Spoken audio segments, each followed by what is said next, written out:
Assalamualaikum warahmatullahi wabarakatuh.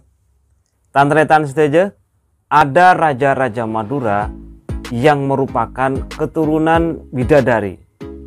Kedengarannya memang terasa menggelitik di telinga.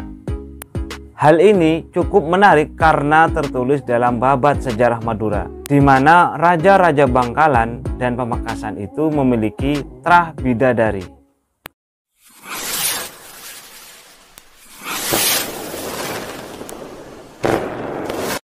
Cerita-cerita sejarah, apalagi yang bertumpu pada tutur lisan, ada kalanya memunculkan khazanah keajaiban-keajaibannya tersendiri.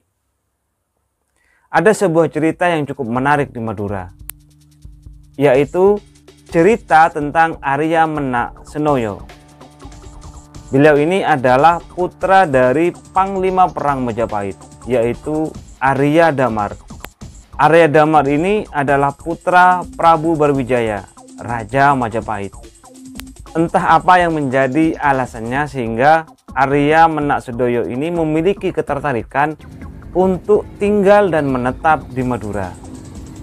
Dalam babat sejarah Madura juga diceritakan suatu hari Arya Menak Senoyo ini ingin mandi. Kemudian berangkatlah beliau ke sebuah telaga. Sesampainya di telaga yang dituju, tidak disangka-sangka ternyata di sana sudah ada sejumlah bidadari yang sedang mandi. Kisah ini memang mirip-mirip dengan kisah Joko Tarub. Sebagaimana kisah Joko Tarub, Arya Menak Senoyo ini kemudian mengambil salah satu selendang dari bidadari itu, yang membuat sang bidadari tidak bisa kembali ke dunia kayangan. Singkat cerita, Arya Menak Senoyo ini kemudian menikahi sang bidadari. Lalu lahirlah putra mereka yang diberi nama Arya Timbul.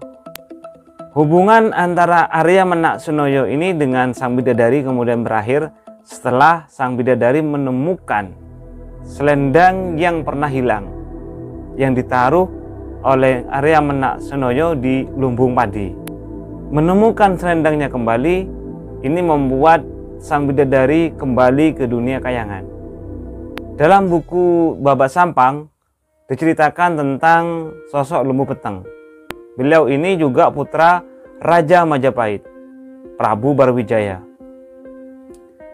Diceritakan oleh Babat Sampang bahwa generasi ketiga Lembu Peteng ini yang bernama Nyai Budo kemudian menikah dengan Arya Pojo, yang mana Arya Pojo ini adalah keturunan dari Arya Menak Senoyo.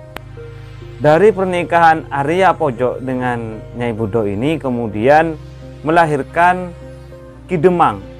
Nah, Ki Demang inilah yang kemudian menurunkan raja-raja Bangkalan dan raja-raja Pamekasan. Karena Ki Demang ini masih keturunan Arya Pojo, yang berarti juga keturunan Arya Menak Senoyo yang menikah dengan bidadari, sehingga raja-raja Bangkalan dan Pamekasan itu juga masih memiliki darah keturunan bidadari. Tantretan sedaja, demikian cerita tentang raja-raja Pamekasan dan Bangkalan yang merupakan keturunan bidadari. Terlepas apakah kisah antara Arya Menak Senoyo dengan bidadari itu nyata atau tidak, terjadi atau tidak, tentu saja hal tersebut tidak perlu diperdebatkan. Tetapi hal ini merupakan kekayaan dan khazanah sastra lisan yang diwariskan oleh leluhur kita di masa silam. Salam Celurit 9.